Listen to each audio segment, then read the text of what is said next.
problem.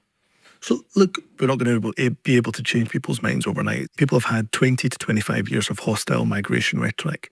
So they believe that the reason they can't get a house is because of the migrant. Well, actually, in 1979, you had over 6 million council houses.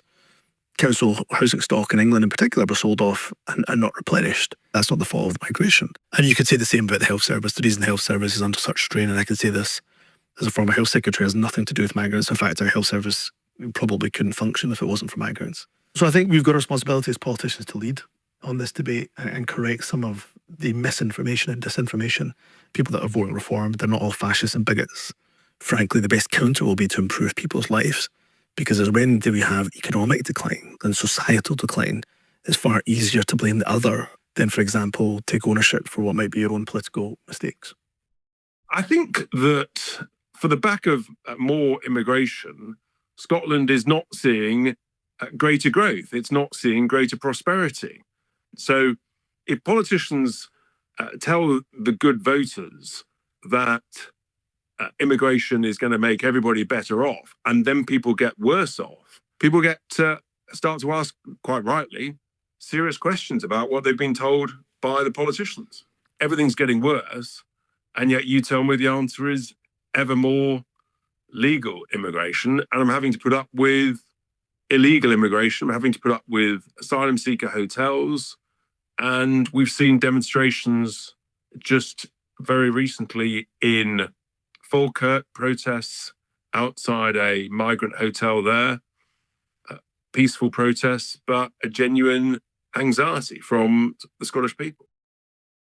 For Humza Yousaf, though, there is no alternative to immigration. And let's put it simply, Nick.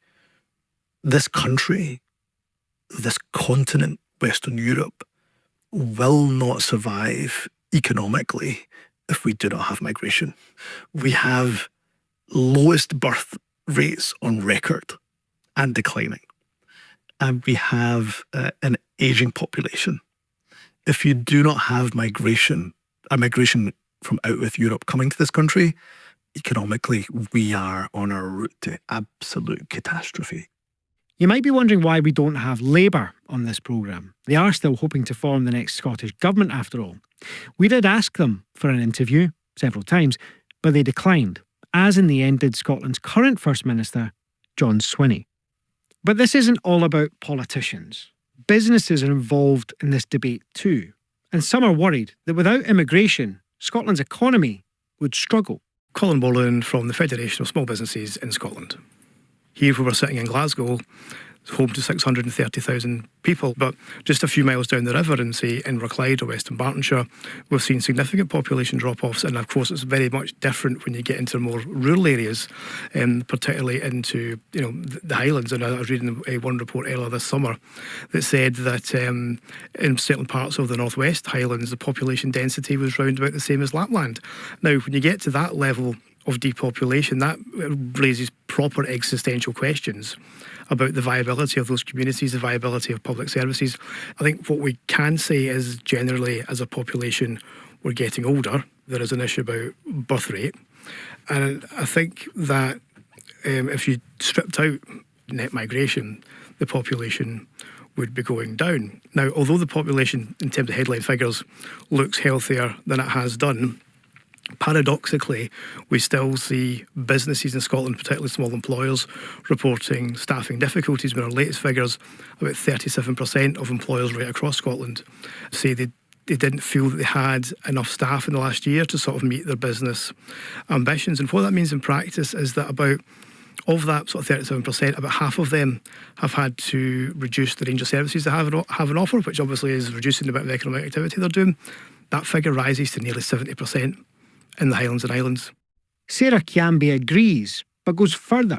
To meet that demographic challenge, she argues you don't just need seasonal workers, you need people prepared to move to Scotland permanently.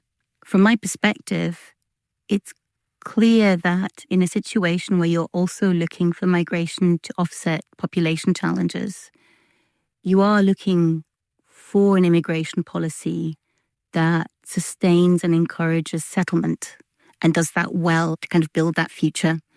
And currently at a UK level, when designing immigration policy, I think the idea or the aim behind a lot of that is to restrict settlement and actually try to keep the immigration that comes fairly temporary, fairly circular. So people come in and they will leave again once they've done the jobs. And I think that's, for me, one of the key bifurcations between what an area that's got an aging and potentially declining population without migration needs from migration to what an area that doesn't face that particular demographic challenge at that scale might want. So some businesses want more migrants. Experts like Sarah Kiambi say Scotland needs more people, but politics doesn't always follow.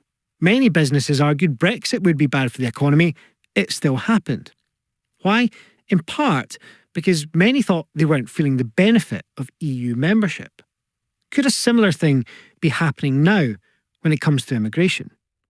The argument we've always heard from the Scottish Government is that Scotland's population's ageing and that in certain parts of the country, particularly in rural communities, in the Highlands, there just aren't enough people to fill jobs in industries like hospitality or in the care sector, and that therefore you need to bring people in a way that you maybe don't in the southeast of England.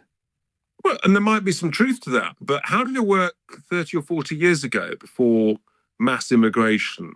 Well, it seemed to me that people were attracted to those jobs and wages were rising. And what politicians in Scotland and elsewhere in the UK deliberately failed to tell voters was that if you increase the numbers significantly, if you increase the supply of labour, then the price of that labour, the value of that labour gets suppressed. And so wages don't rise as quickly.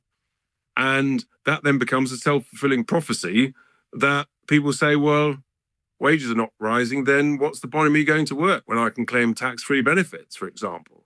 We need to acknowledge that, migrants have a really pretty good track record of coming here and starting businesses.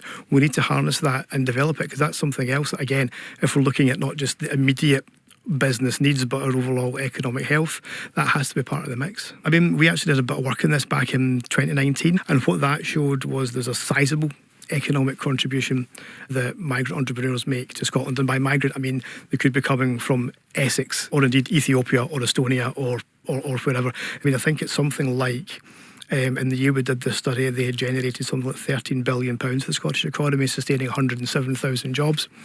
And it's about 1 in 10 small and medium-sized businesses in Scotland is what you'd class as immigrant-led, with at least one partner or director having been born out with the UK. And that is disproportionate, and we need a bigger private sector in Scotland. We need a better business birth rate in Scotland. If you think about the country, the economy that we all want to see, that's not going to happen unless we have a functioning, growing economy. And that means more entrepreneurship. It means encouraging small businesses to do what they do best. I think, yes, that means they need the staff to do that. And we also need to encourage people who have come from elsewhere to set up in business and support them to do that and grow the economy. And so I think that's how we address that question, and we solve lots of other political issues as well. Colin Borland of the Federation of Small Businesses in Scotland there. Recent history shows the economic debate is in everything. People are interested in their own cost of living. They're interested in access to public services. And yes, sometimes what their community looks and feels like. The traditional view that Scotland is more open to immigration is being tested. The evidence suggests things might be changing faster than politicians realise. Is Scotland's political class a bit complacent about the rise in intolerance that you talk about? Yeah, I think there probably has been a level of that because there has been a consensus politically for so long. And what we've not done is certainly post-Brexit, I think, and try to engage enough with people's genuine concerns. What we can't do is caricature Scotland. The kind of idea that we're all Tamsin's bairns is a very nice soundbite, and one that I've used, by the way, on plenty of occasions in the past. We could have used these soundbites to perhaps mask the fact that people have genuine concerns around migration, but I would suggest misplaced concerns, and we've not been quick enough to take on the reform narrative. I think, truthfully, no political party, my own included, has quite figured out how we're going to take on reform come 2026, because it will not be enough to shout racist, bigot, because most reform voters will not be those things. So how do we engage with the genuine challenges that people and concerns that people are expressing?